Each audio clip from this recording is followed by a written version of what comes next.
Nzenfa chenjoyo chimanyi vamubyo kwe kunyanga nzenfa chenjoyo chilina webale wanekero muko yo mgama mtawagana bange, it's your boy Victor's Ginger Boy and Oliku SMX Media, and keep it up, don't change the dial.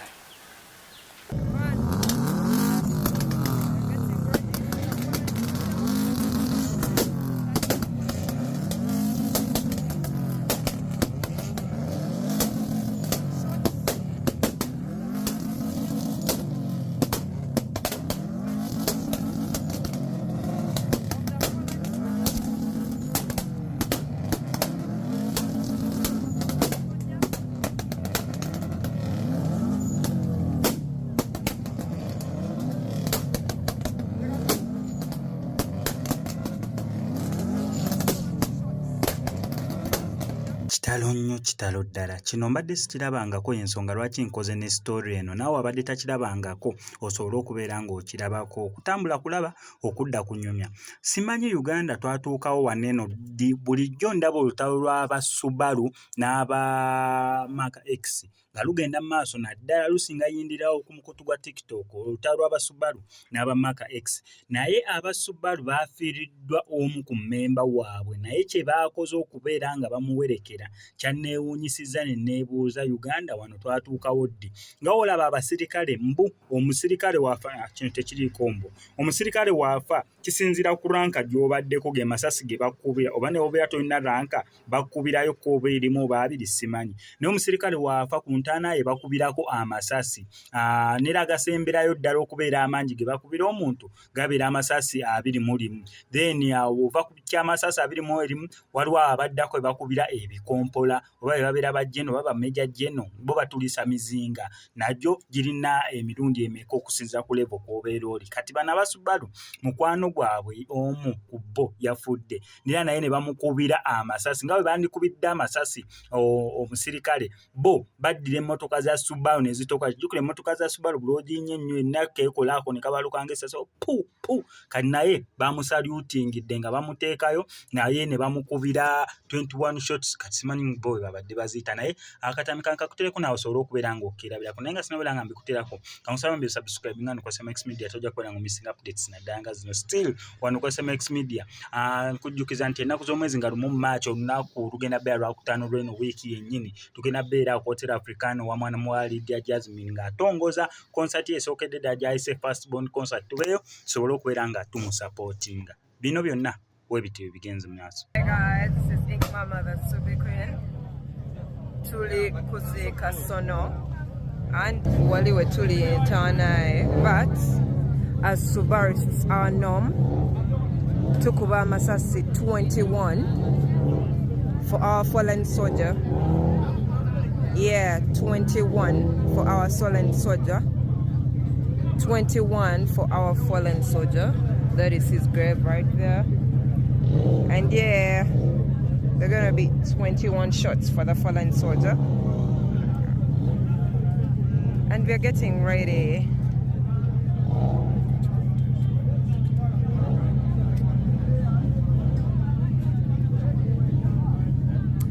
As a Subarist, you're entitled to 21 shots. 21 shots as a Subarist. The fallen soldier, we are doing 21 shots for the fallen soldier, and we're getting ready. Yes, we are getting ready for the 21 shots. Yes, we're getting ready for the 21 shots. The fallen soldier was driving a UBD. He was part of Forestern Nation, Uganda, and he was number 77. That is the late. That was his car. The late Sono. That was his car. Yes. That was his car.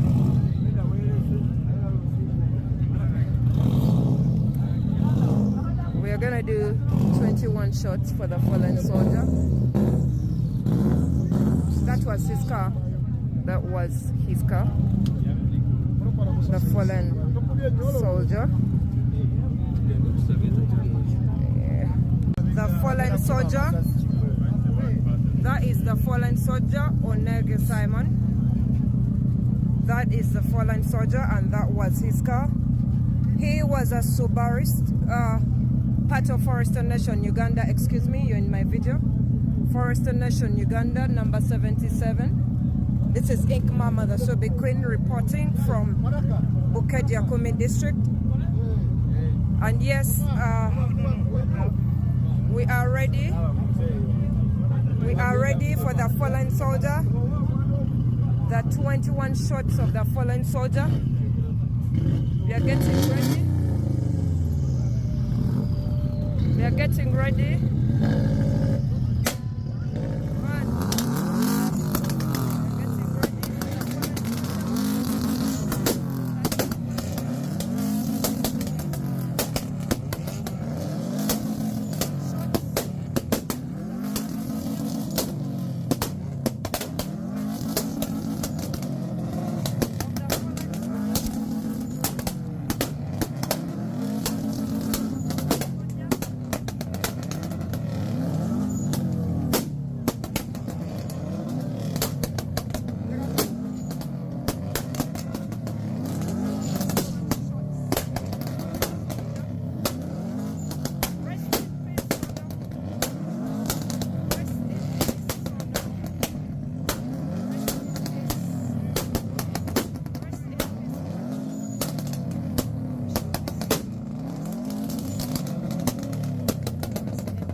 This was his car.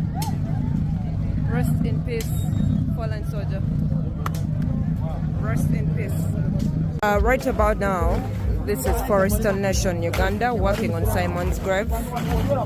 He was part of the Forester Nation. So we are working on his grave. We are working on his grave. And these are my brothers, Forester Nation. Yes. We are maximally working. Hey, TJ. We are maximally working. Rest in peace, Simon. Rest in peace, Simon. Rest in peace, Sono. Rest in peace.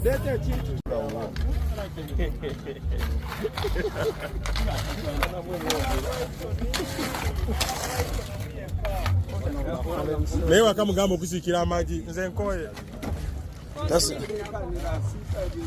you want mazi gundi agenda wano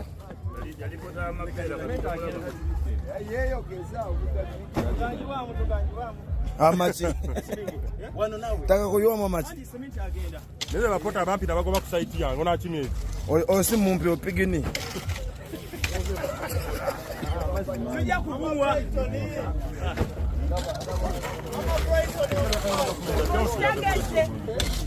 ndete ngotondi wemu ale mpuwa masi papa ona jisiko mudu my bright yangi bodi akora bukwasi unda ko yiwanga atwayeri webalinzika mnyabo. Rest in peace, so no maximum respect from VP.